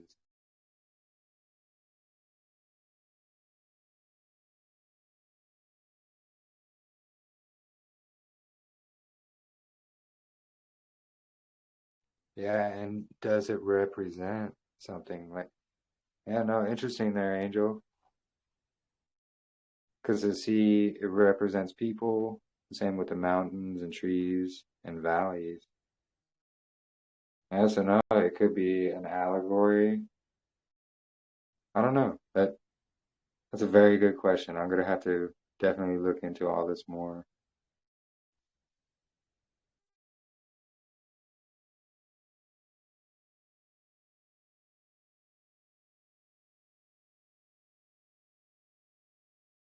And yeah, no, it's not preterism. You know that it's not preterism. It's not. We're not saying scriptures is all allegorical. We're not saying we're after Judgment Day, like a lot of stuff that is pushed out there. That's not what we're saying at all. What we're proposing is we are after the millennial reign, but before Judgment Day, before the Gog Magog war. And yeah, we do see something very major happen. And you look into the history of Tartaria and the mud flood. We see like buildings that go underground and buildings that have, doors and windows leading to the dirt that's underground. So why would they build a building, put the windows in it, and then, have the street 20 feet above that? The same thing with like these giant doorways in these buildings, especially in cathedrals and things. The cymatic design of the windows. The windows are literally designed after cymatics and things like that.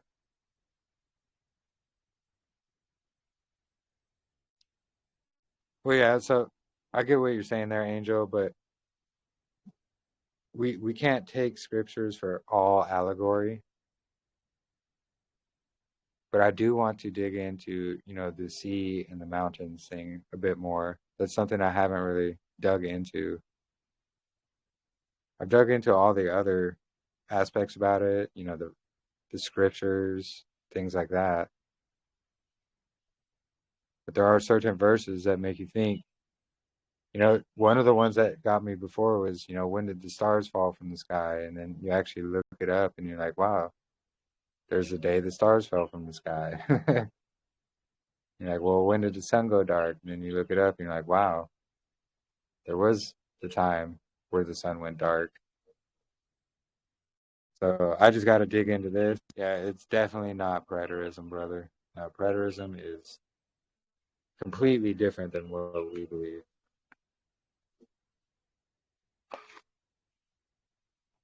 I think Miranda, also, oh, sorry. no, go ahead. I was going to say, I think also with the stars falling, there's a patent and a project for the star grid. So some of the things that we're seeing above us isn't actually there. It's a projection. And sometimes you can literally see the lines where above us looks like an actual grid. So if the stars did fall, that's why I think we have simulators for sun and moon because of that. So I can see it both sides for sure, because of the things that they've created after the fact. Yeah.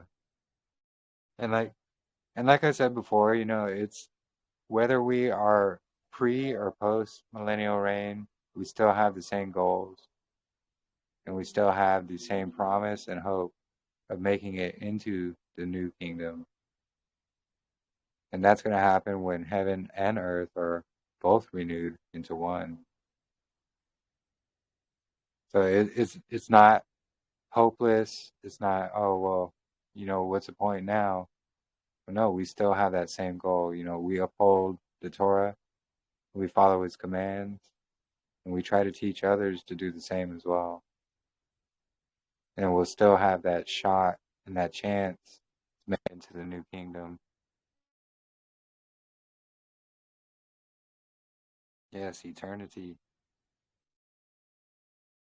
And that's very true, because they do have these sun and moon things and Project Bluebeam that can project things onto the barium and strontium and aluminum that they spray. That's actually why they spray it up there, because it's easy to project things onto that substance, or those substances, I should say.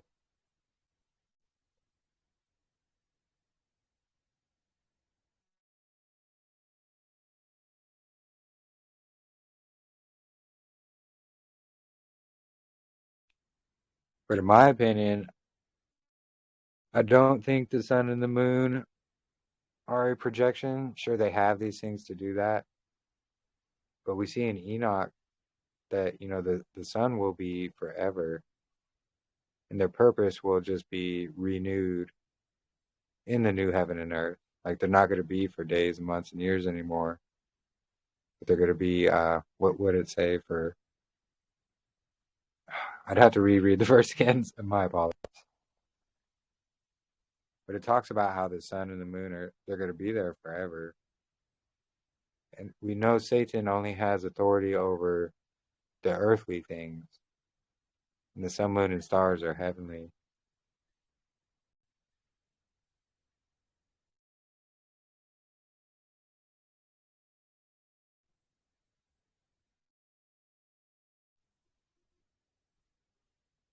Yeah, I know a lot of people have tried to say that, Brother Angel. Oh, there's a fake sun, so how can you trust the equinox? Well, it's a sign from Yahuah, and the sun is heavenly body. Like, they can try to make it change or whatever, but they're not going to be able to do that, because it is the heavenly sign from Yahuah himself.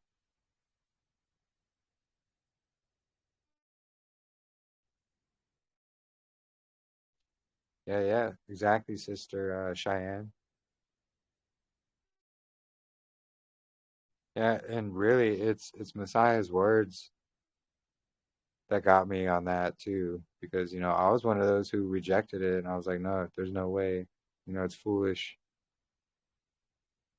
And it's because of the doctrines like preterism and things like that, where they put little twists and turns on things.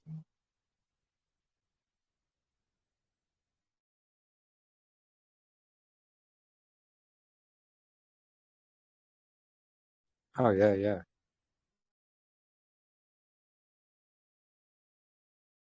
But yeah, Cheyenne, yeah, that's what really got me is Messiah's words. He's telling that generation, they will see the coming of the Son of Man in the clouds. Several times. He told the high priest himself, like, you yourself are going to see the Son of Man coming in the clouds. I know we did we covered a lot of this on our discussion about it.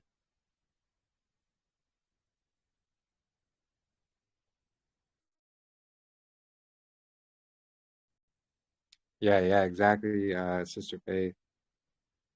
Yeah, their projected sun, it's like a local type deal, which some suspect that they used in that whole, when those people went to Antarctica to debunk the flat Earth. A whole lot of fishy stuff going on there. Some say they were using a sun projection just like that.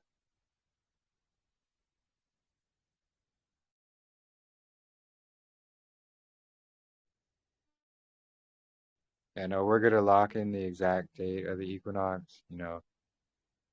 Sister Marissa's going to cover it. I'm going to cover it.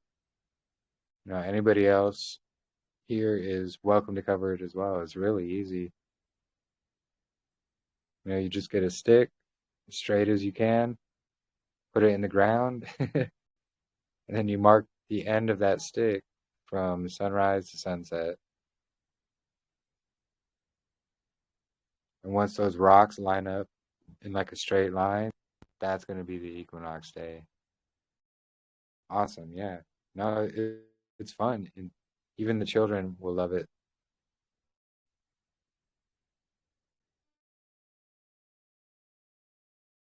Yeah, yeah. No, the more, the better, honestly. Because the more readings we get, the more we can understand about the calendar. And especially if we're all in different parts of the earth, different, even just different states here in the U.S.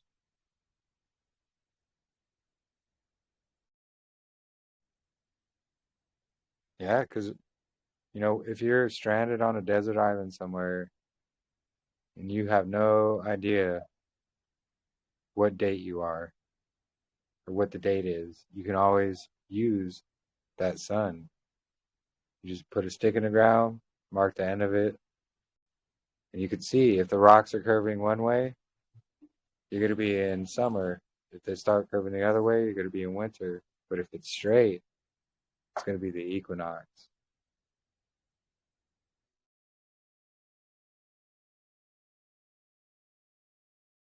Yeah, the assaults against belief and the faith is real. It truly is, brother.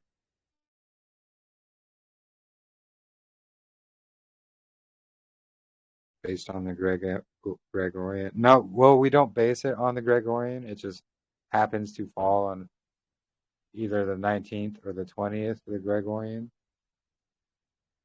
So it's not like we're using the Gregorian and saying, hey, it has to fall here. It just happens to land on one of those two dates.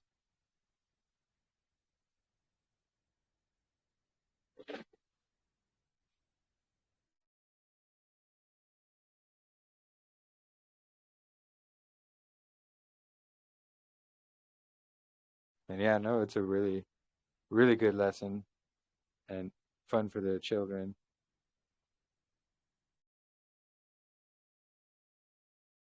I know Marissa has one of the sundials, I think, like the replica sundial from Qumran. I was thinking about getting one of those as well.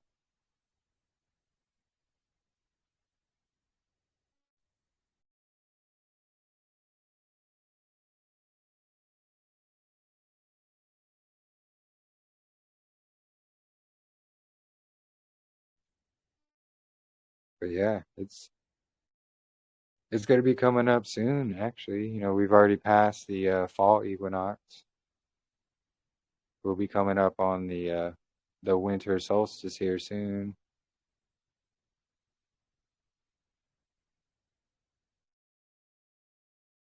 And honestly, it's going to be about a year from when we originally started our fellowship here. Because I know it was in wintertime. I think someone said December or something. November, December is when we started.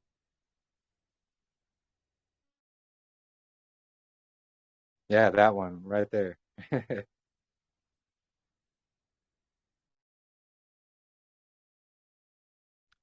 Marissa has some information about the gnomon, or the stick in the middle. They call it a gnomon. She was doing something with the measurements of it. I'm not sure where she went, but I'm sure she can explain more about that.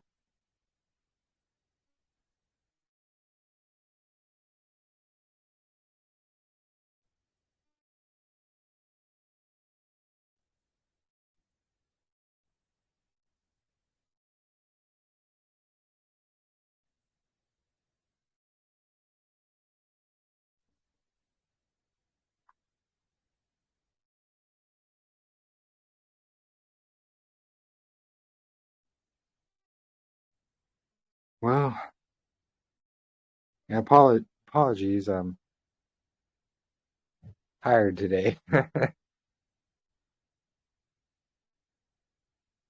Yeah, this was great. I really appreciate like all of the details and understanding of that rabbi and what he did.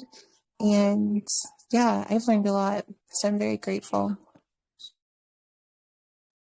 Yeah, all praise to the Most High. And yeah, I thought it was important because, for quite some time, we've had so many people going around saying, well, they were removed for a reason, so we shouldn't reason or read them. It's like, well, do you know the reason why they were removed? So you wouldn't read them because they reveal more truth. And yes, Brother Eddie Chumney, thank you for bringing that up. You know, he has been in the hospital, something, he definitely needs prayers. I know he's in the hospital. I haven't had any updates about, hold on one second.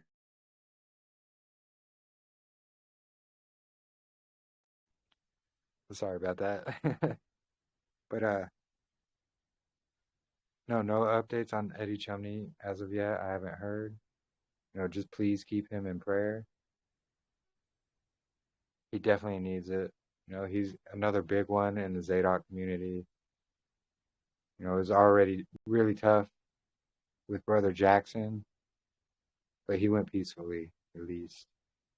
Eddie Chumney is another big one. He doesn't go much into the calendar, but he goes a lot into the history.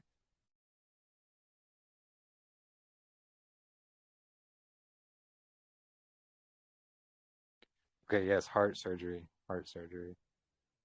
Thank you, Sister Faith.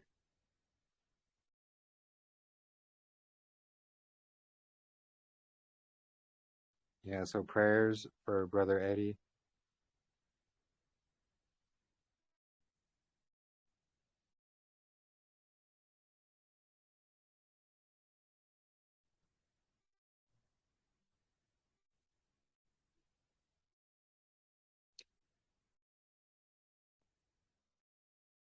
And yeah, thank you, all of you, for joining as well. And yeah, I just wanted to have, midweek midrashes so we can all fellowship and get together, talk about whatever. I'm probably not always going to have something planned to, go over like Rabbi Akiva. Just I was meaning to do that before, but there were some other things I'd forgotten to cover before.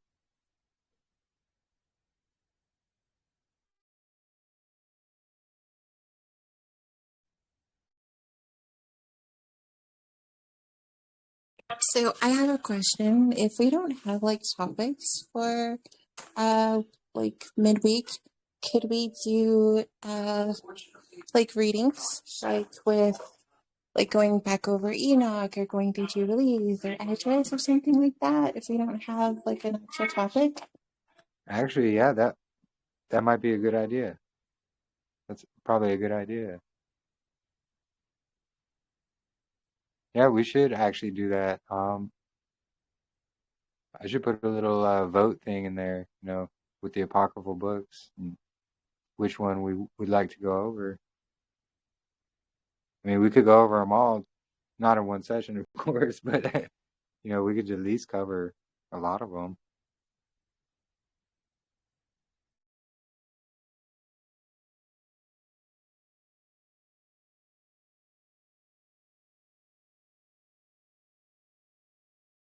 So, yeah, no, thank you all for joining up.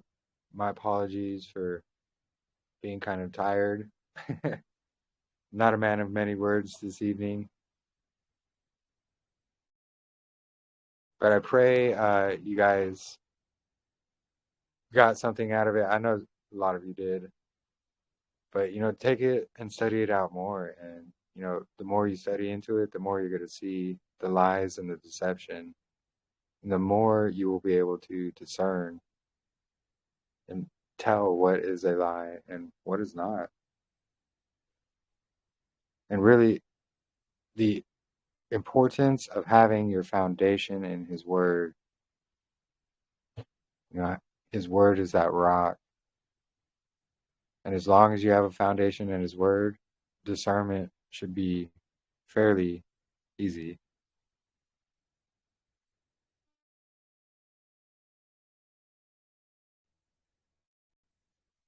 But yeah, no, I didn't want to take too long tonight. Yeah, we'll have to pick a book for next week, read it during midweek Midrash.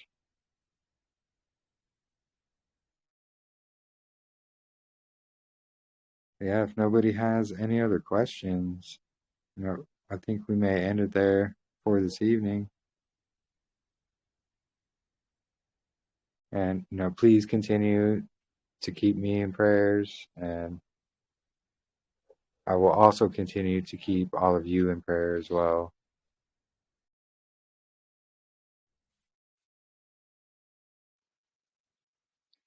Thank you, Yes. brother, for your time. And Yeah, you thank didn't you. sound real tired to me, by the way.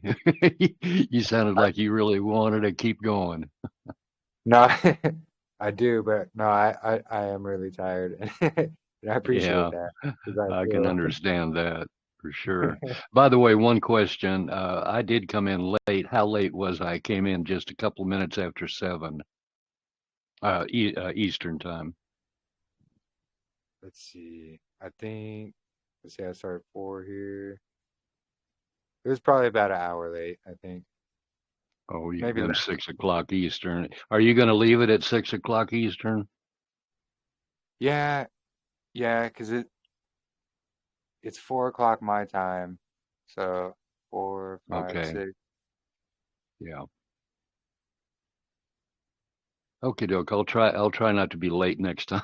Yeah, no worries. And again, I record them all, Right. and I'm gonna put this one on YouTube just like all the rest of them. So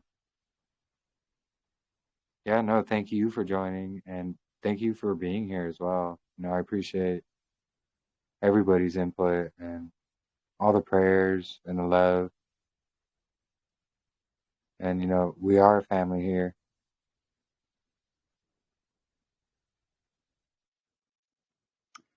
Okay. Thank you very much. Thank We'll see you. you. We'll see you Shabbat. Yeah, we'll definitely see everybody on Shabbat.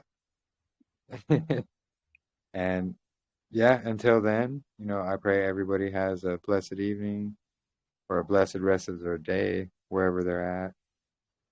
And we will see you guys all on Sunday. Okay. Thank you, Jeremy. Yeah, shalom, Shalom. everybody.